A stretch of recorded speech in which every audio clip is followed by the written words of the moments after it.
So, Janette, without further ado, this is yours. We thank you for being here with us. We look forward to hearing from you. Thank you. Thank you, Reverend Mills. And a phrase that I would hear in Ireland, the people, they like to say, "You are most welcome." And I kind of really like that, and it seems appropriate. So you already know I live in Murdoch, and my family has been here since the late 1870s in Dublin Township. My father not only lived in the house in Murdoch, not only did my dad live in the house that I live in now, but he was born there. So I probably sleep in the room he was born in. So it's just another level of information that you probably don't get when your family is really rooted in one location. But something that's interesting about the house that I live in, it will be 100 years, September 16th this year, that my family moved in. And how do I know?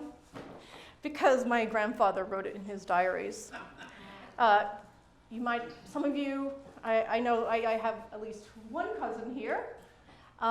Maybe there's some other people here, but you may know the people or the characters I'm going to talk about today, and those characters are my family, well, and me, I guess.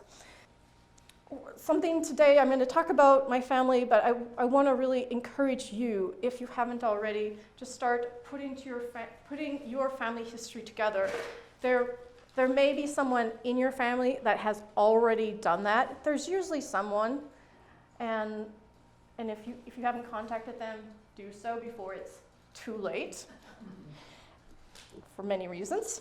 And the other thing is if your family has roots here, it very well could be that you already have a folder, a family folder here at the museum, because about 50 years ago, a lot of family histories were collected, and they were used for the Swift County history book that published in the 70s. So, yeah, take a look. I found things that my father submitted, and I know it was him because I know his typewriter. He used his typewriter. So,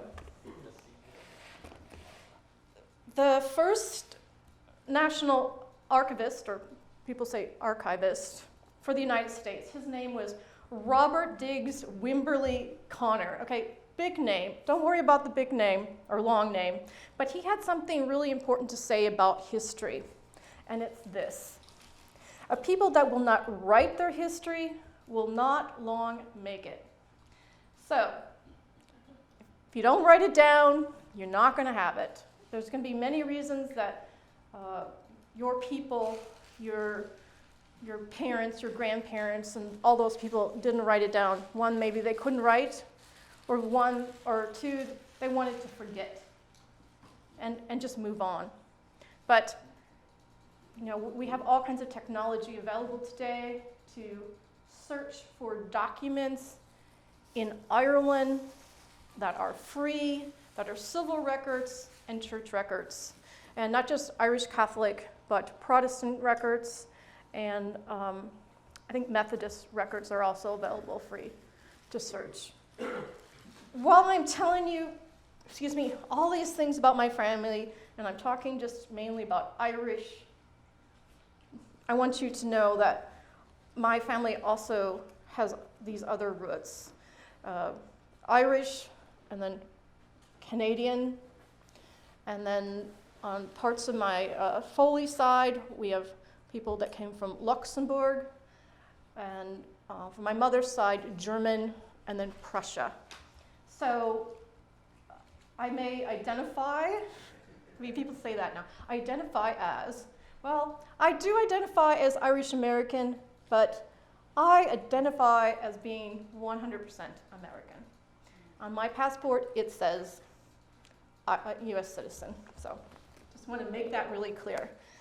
When you start searching, sometimes you get in this rabbit hole, and you get all this information, you don't know what to do with it, And you think, oh, this must be really important. It has to be. And then you realize maybe it isn't, or maybe it is. And you need to keep a notebook and files, make photocopies. If you print something out that appeared in a newspaper or from the microfiche that you can, old newspapers that you search here, make sure you date it and say the source so you can go back again and look. Well, preparing for coming here today, I was doing a little digging, and I was looking in that huge book, the maroon, I guess you call it, the one that's about this thick, the Swift County history book. And there were these people called the Patrick and Susan McDonald. And they had a very similar history as mine. It said that they had lived in Ireland, they came from Ireland, and then they spent 20 years on this island in Canada called Wolfe Island, and it's W-O-L-F-E. Well, I thought, oh, Wolfe Island. Oh, my family is associated with Wolfe Island. My great-great-grandfather, Michael Walsh, he and his son, with the same name, came from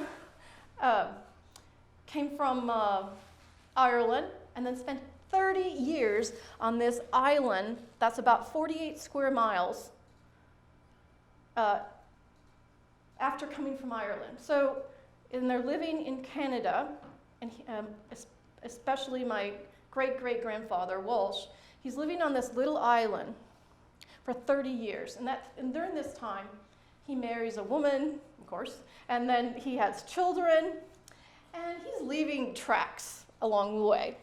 Last summer, I thought I was going to go on some vacation, but I decided not to because of things with COVID.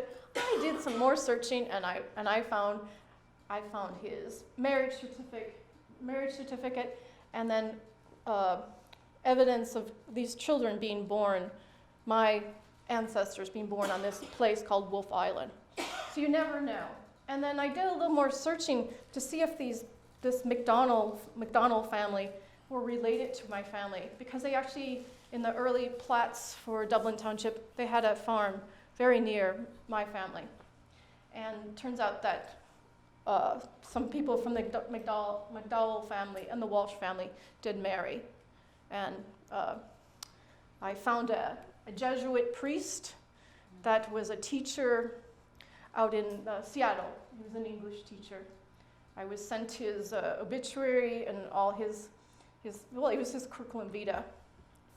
Well, enough about the Wolfe Island, but when you're searching for things, don't discount that they're not part of your family or they are part of your family.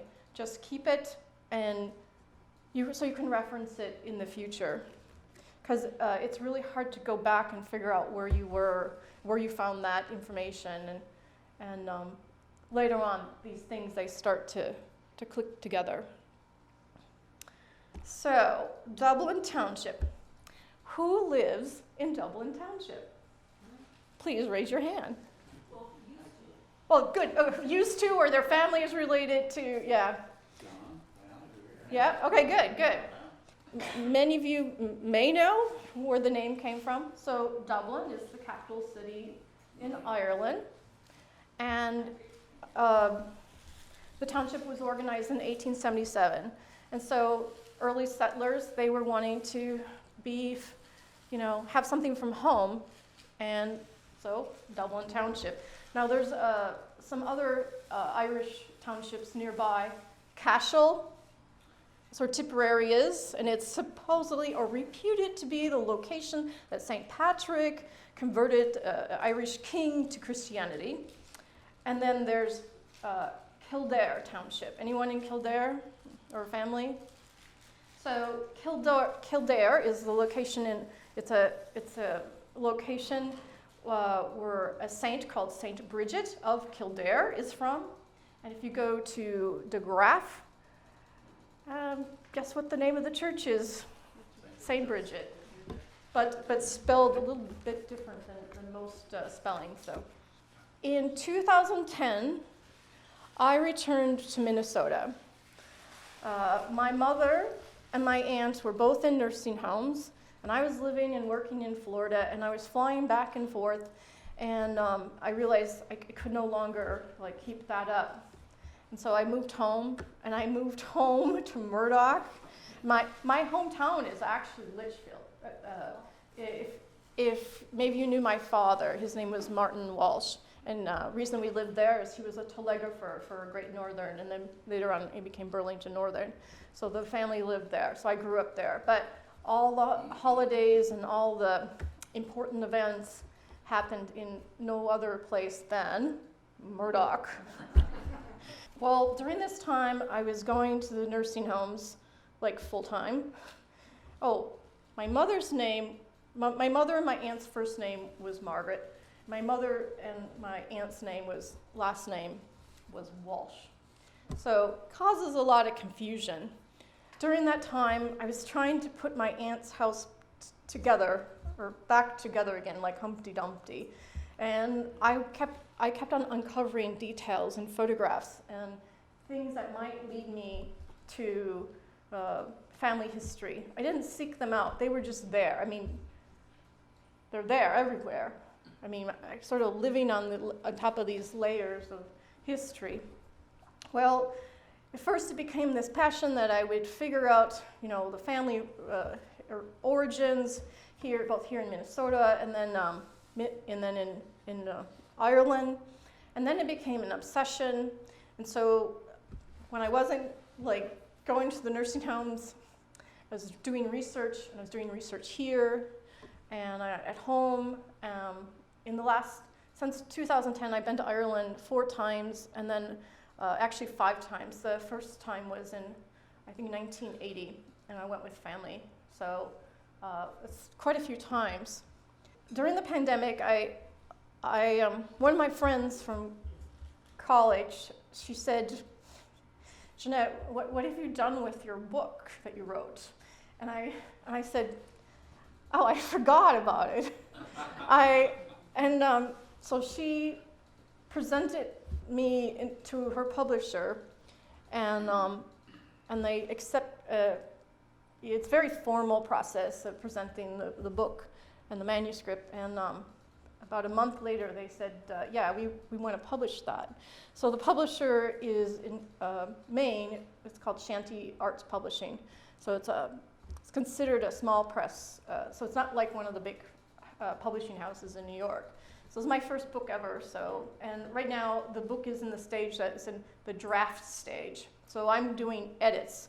So the editors for the publisher did edits, and I'm like looking at those now, because every time someone touches the words, things get moved around, and it's a lot to take in. And the book title will more than likely be the name. It's called Higgly Piggly Stones, Family Stories from Ireland and Minnesota. So Higgly Piggly is a reference to disorder. And when I was in Ireland, and I was at the cemetery of a Foley member, my great grandmother, I went to the cemetery, and it was at the place that was an abbey. It's called Killaha Abbey, and it was established by Saint Coleman. So here I am at a cemetery established by a saint, and I'm trying to find the exact grave. I mean, I wanted to stand exactly where my ancestors were. Well, fate has a good thing sometimes, helping you. This local author was just at the cemetery walking his dog. And I'm there also with a woman named Olive. I was staying at her cottage. This author, he said, all the stones, he's talking about in the cemetery, are all higgly-piggly. You can't move those stones. The stones mean there is someone buried under there.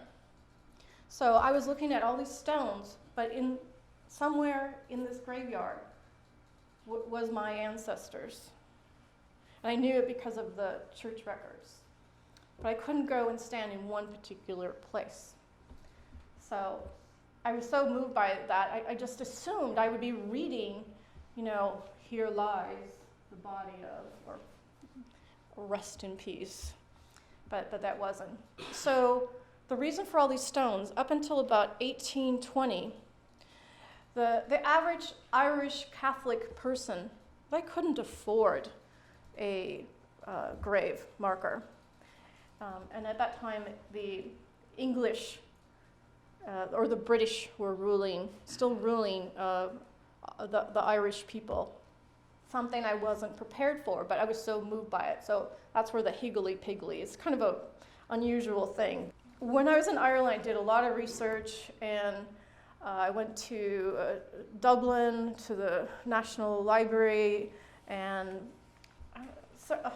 many museums. And then there was one man that was helping me in particular at a library in a place called Tralee. And maybe you've heard of the Rose of Tralee song. There's actually a competition for a princess kind of thing.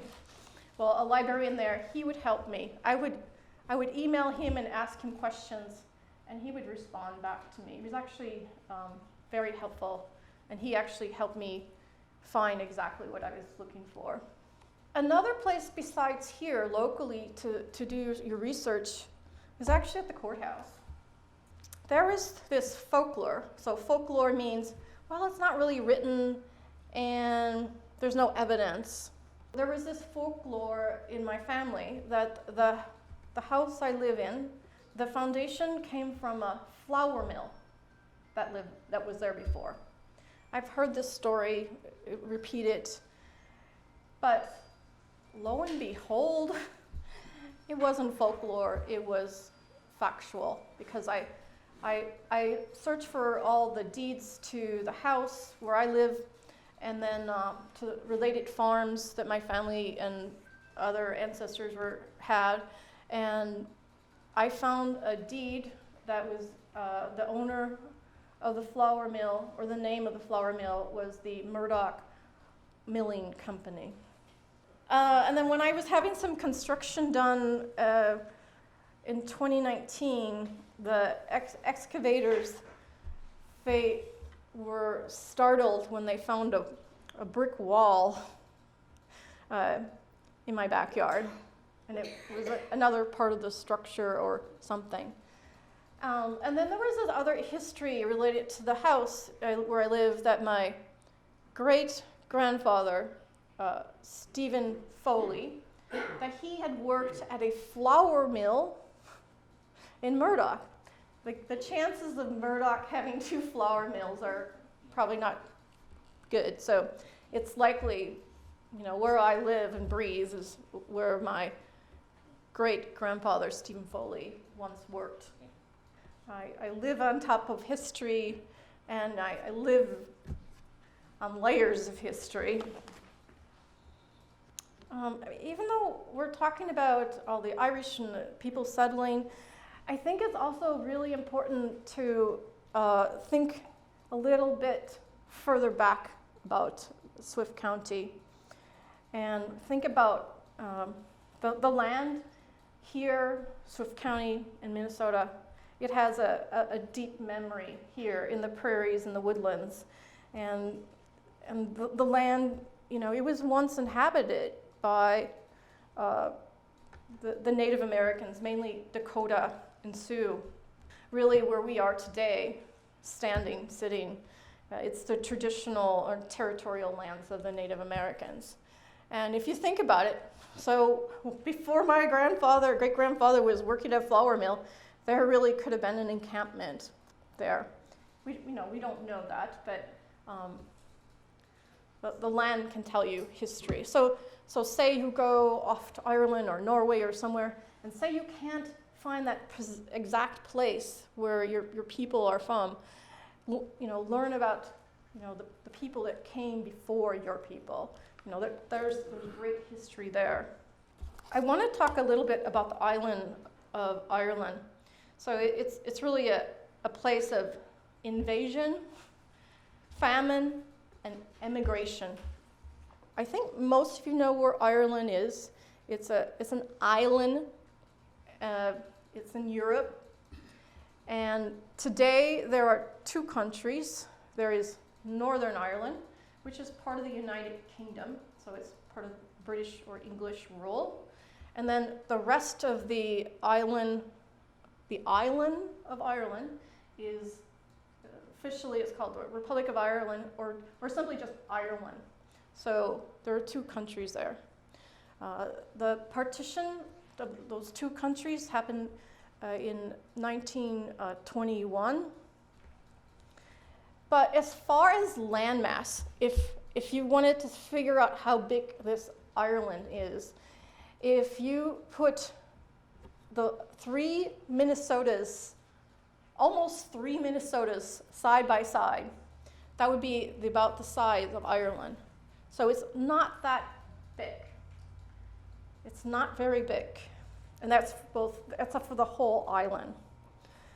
And as far as occupation, Ireland has been occupied by the British, or simply the English, since about the 12th century, or some people say about 1169, and then until the 20th century, 1922, to become a free state. If your people were Irish and they were Catholic and they were living in Ireland, in the 18th century there was something called the penal laws. And this prohibited Irish Catholics from ownership of land. So they would have been tenants of an Anglo-Irish landowner. They were still hiding religious practices. So the Catholics, they were practicing and having mass in hidden places. And there were these rocks, they actually called them priest rocks, and they would celebrate mass in hidden places. They were prohibited, the Irish Catholics were prohibited from voting, speaking Irish language, travel, and more. I never heard my grandfather or my father speak any Irish. It's very likely my family stopped speaking Irish 100, 200 before they came to Canada. I'll never know. Say, Jannet, were there Catholic churches there? Just the Irish couldn't belong to them, or Well, Catholics weren't there at all? The churches would have already been there, but because of the penal laws in the 18th century, they had to hide their faith. They had to go into hiding. If you watch any those British movies, and they'll say there's a priesthold.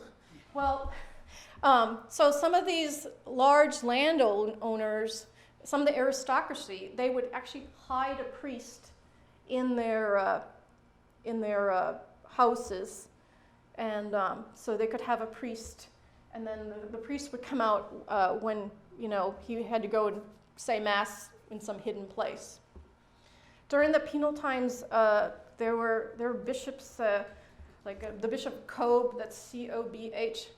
At least one of those priests during that penal time, he died when he went away. He couldn't be in Ireland. So as a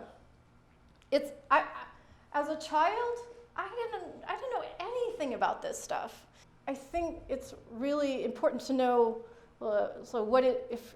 Whatever your faith is, to understand, maybe your people left that country because religious persecution or no food. And that brings me to famine, the Great Famine, or people call it the potato famine. There's a couple different years you'll find. I'll say that it was from 1845 to 1852. So most people know the Great Famine as a failure of the potato crop. There was a blight. And I think the particular crop was it's kind of a funny name, lumper, the lumper potato. I'm not sure if I'm saying it right. So most people believe that was it. There was the failure of the crop. And that's what I learned as a child when I was learning about the history of my family, from my father and my family. But it goes really beyond that. There were politics involved, social issues, and many other things that happened. So when the potato crop failed in Ireland, the ruling Prime Minister of Britain, his name was Sir Robert Peel. So he was compassionate, and he actually imported sweet corn from the United States and had it sent to the people in Ireland to help alleviate their suffering. But the government changed hands, and a new prime minister came in, and things changed drastically. And this person's name was Lord John Russell, and he didn't handle things very good. At that time, the government of England, or Great Britain, they wanted to handle the trade of food and produce and all of that in what's called laissez-faire, hands-free, to not keep the produce or other consumables, food in the country, to let the trade figure it out, or let the markets figure it out, you might say. Well, Lord Russell, he put a man in charge of helping with the relief, and his name is Sir Charles Trevelyan. And this was a big problem. He had what I've read evangelistic tendencies. I think it really breaks down to he has religious prejudice, specifically to the Irish people. And what are the Irish people? The majority of them, they're Irish Catholics. So he had this idea that, the Irish, they caused the problem, so they should take care of it. And also the potato allowed the Irish people to flourish because the potato was easy to plant and grow, and people were thriving, and their families were, there was actually an overpopulation. But here are Sir Trevelyan's words, and they're ugly. The judgment of God sent the calamity to teach the Irish a lesson. Now, there are thoughts that, was this a genocide? Well, I'm not a scholar on that point, and I don't know how to answer that. But your thoughts are like, if you see something, do something. And they didn't do anything. It's not until recent years that the government apologized for not doing enough things. About 1 million people perished either from starvation or disease, and then the other 1 million people, the Irish people, they just immigrated, they left. Something that you should always remember, that even before the Great Famine, there were famines. There were always food shortages. But this famine, it just stood out. Something that was going on in Europe at that time, there were famines going on. In fact, the Belgian government, they did put their hand in. And they said, the food stays here. We're protecting our people. We want them, to survive and thrive. So there were governments at that time doing something to help their people. Has anyone been to Ireland? Okay, great. And have you been to Dublin? Okay, there's a place called O'Connell Square. Is it Daniel O'Connell? He was Catholic and Irish, and he was the first politician to be in the government, the British government, in the Parliament. And he was known as the Liberator. You may equate him with Martin Luther King to our country, and Daniel O'Connell to help the people in Ireland. He became so powerful and such a voice for the people that, if I remember right, the king said he could no longer stand in Parliament. And he would draw crowds, what they called Munster crowds, of thousands of people. And so really the Great Famine really let the Irish people know that, we want to govern ourselves, not the English or the aristocracy who are not our people. That's why the Irish sought out a free state. And it wasn't until in 1922, the Civil War, that was achieved. I would talk a little bit about the Western Minnesota Catholic colonization, so the 19th century. And it was actually called the Catholic Colonization Bureau of St. Paul. So if you're Irish and you're Catholic and you have some connection with this John Ireland, if that rings a bell, you're probably part of this. When I was I don't know if I was even in grade school yet, but my father said, I can still see the whole scene in the living room. My dad is sitting there and these people, other people, family members, and my dad is saying, "We are John Ireland's people." And I was like, who's this John Ireland? And he's got the same name as the country where our people came from. It was a little confusing. It just happens that Bishop John Ireland, he was the bishop, what was just called the Diocese of St. Paul. He had this plan to make these colonies. You've learned a little bit about that already. And from 1875 to 1885, so it was 10 years, he had these colonies, and the first colony was De Graaf. And he was placing about estimated 4,000 families in West Central and Southern Minnesota in these colonies. And so my family came, the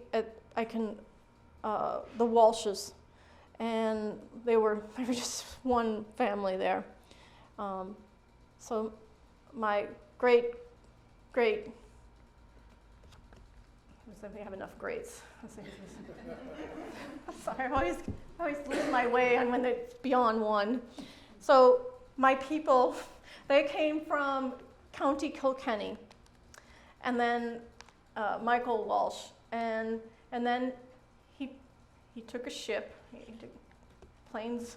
Aer Lingus wasn't available yet, and at that time there were these ships that were coming from Canada to Ireland and Europe there, and they were bringing timber in these ships, so that the ships left Canada with the timber.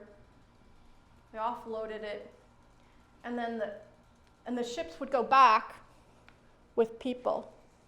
So there was this phrase I learned: timber out, people back. So a lot of those earlier ships, they didn't enumerate and list the people. So I'll never know what ship, specific ship. So in more modern days, they say exactly who it is. So did whole families come, or kids and wives went? Yeah, it could be any number. As far as my great-great-grandfather Michael Walsh, I believe that he came alone. I think he had a son. So back in Ireland, his first wife died, more than likely childbirth, and he brought with him a son, and went to Canada, and then he married in Kingston, Ontario, at the cathedral, and had children, and then they were baptized at the Catholic Church on Wolf Island, this tiny island. And then They came to De Graaf. So Bishop Ireland, he had a real desire to help these people because there was something called nativist prejudice.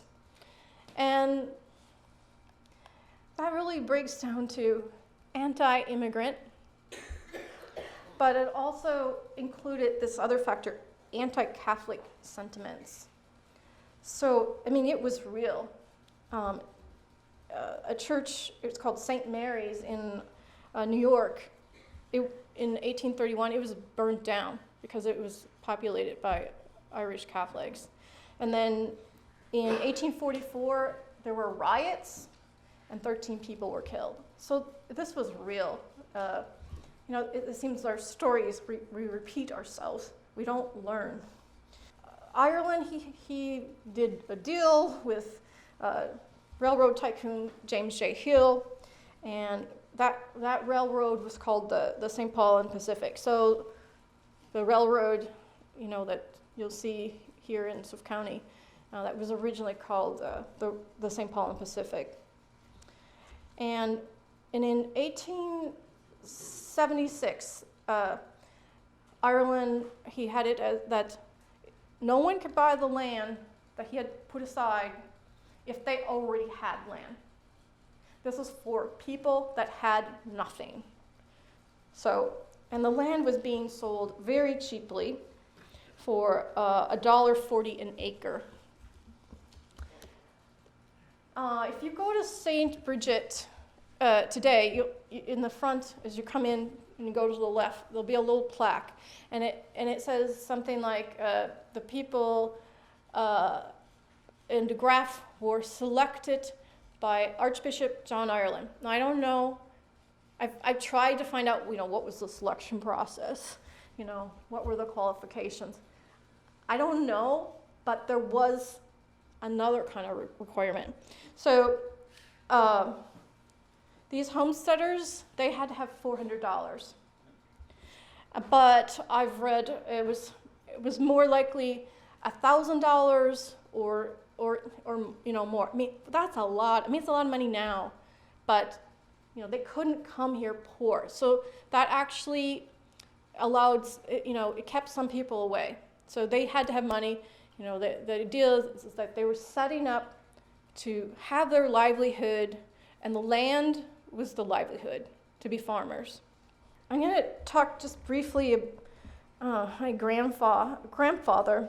So his name is Martin Walsh Sr., and guess what my dad's name is? Martin Walsh Jr. The names repeat. Generally, when I was in Ireland, an archivist told me that generally the first son is named after the father. So it's a naming process and a tradition. He lived to be 100. He was just short, my grandfather, and he was just short of 101 by a few weeks. During an interview in the 80s, when I was in college, my brother, we both interviewed my grandfather for some college classes, American history. So my grandfather, Martin, but his family and his friends called him Mart to distinguish him between my father, who they called Marty. So my grandfather, Mart, he was born in section 32 of Dublin Township. And he was born in a house that was moved out from De Graaf from his grandfather, Michael Walsh. Now, this house that they're talking about, in the history I was doing, that was like a shanty house. They would build these houses and they would have them ready, and then they would take them out to wherever the homestead was, and then when they were done with it, they would sell it off to another person that maybe just moved in. So, although my grandfather said he was born in a house, it was a shanty house, so it couldn't have been very big. Oh, so when I was working on my book during one of the reviews in April or something, can't remember, I decided to write another chapter. and submit it. It may be in the book, I don't know. But part of it is about, has anyone heard of the Great Hinckley Fire of 1894? Yeah, I think, as Minnesotans, it's pretty significant. That fire happened September 1st in 1894, and there were 350,000 acres that burned, or that's about 400 square miles. At least 418 people died, and of course countless animals, livestock. And at the time there was a steady loss of moisture in central Minnesota, and that was reported between 1891 and 94 from the St. Paul Weather Bureau. So yeah, they had a weather bureau back then. My grandpa, Mart, he was 7 years old at the time when the Hinckley Fire happened, and he was living with his family, Section 32. And so Hinckley is approximately 150 miles from Dublin Township. And here's what my grandfather remembered. I remember the Hinckley Fire. On September 1st, 1994, a neighbor had come over to our farm near Murdoch to borrow a wagon during the harvest. When we went out, the smoke was so thick in the air from the fire up north that his eyes just burned from the smoke. That farm, Section 32, I think it's right on the Chippewa line, if I have it right. So in 1987, I wrote a story. I just graduated from college from St. Cloud State. Wrote a story on my grandfather's 100th birthday. And I submitted it to the Wilmer paper. So at that time, you'd write up the story and type it up, with a typewriter. And I physically went to the editor and presented my story, and he read it over. And he said he would not include the section about the Hinckley Fire because he said it was not possible. And I remember there was back and forth several times. I said, my grandfather said it. He says, no, I'm not running that. I'm not putting that in. Well, here's my thought today. So, July 29th, 2021, the skies and air in Murdoch are filled with smoke far away as Canada. My house and yard are surrounded by a haze of orange and yellow smoke from Canadian forest fires. And I'm needing to wear a face mask to go outside. I have no doubt the story my grandfather shared about the Hinckley Fire as he experienced it firsthand with the smoke, because I'm seeing the fires, or the smoke so thick here in Murdoch. I doubt if my grandfather made up the story. On Sundays, these people, when I was a child, would parade in, well, they'd walk into the house, they wouldn't parade in. They'd come into the house just to talk to my grandfather. Well, they wouldn't talk so much. They would listen, and he'd tell stories. I would see these people, they'd come into the house at Murdoch, and like my aunt would say, pretty soon so-and-so's going to be coming. And they'll be bringing their laundry. And then there's this man with his laundry. And then these other people come. I can read the book summary. So when you present a book, you have to have or to a publisher, you have to have a summary. And it's like 200 words. And the 200 words is pretty much what a library uses for a little description to say what it's about. So this is in third person, so I'm talking about myself. So here's the summary. This is a creative nonfiction quest narrative by Jannet L. Walsh of Murdoch, Minnesota, about her Irish-American heritage set in Minnesota and Ireland. Walsh's family was among the first of a series of Catholic colonies established in 1876 1606 by Archbishop John Ireland in DeGraff, Minnesota. Settlers were chosen to be part of a rural community in Swift County, dedicated as farmers and stewards of the soil and Christian faith. Early settlers proved up their farmlands to become U.S. citizens, renouncing ties to the Old World, Ireland, Canada, and other lands. Descendants of these settlers continue to live and work in the rural farming community in Swift County. And then what is presented here is the author's quest to understand her family as pioneers in Minnesota, as well as places of origin near Killarney Town in County Kerry. Part of this, what I read here, it's actually on a plaque in DeGraff, in the vestibule. This part, dedicated farmers and stewards of the soil and Christian faith. So it wasn't enough just that Ireland wanted these people to come and have their farms. They wanted them to work together. What I've recognized, maybe I didn't know before since I've come home in 2010, these people that, we'll say, helped me out, a lot of them probably helped their fathers or grandfathers probably helped out each other. I'm a double cousin, and so my double cousin lineage is through Foley's and Walsh's. So my grandfather and his brother, Martin, and then Henry Walsh, they married two sisters, two Foley sisters. And when they had children, those children became double first cousins. And so the people that are my generation, I'm double second cousins.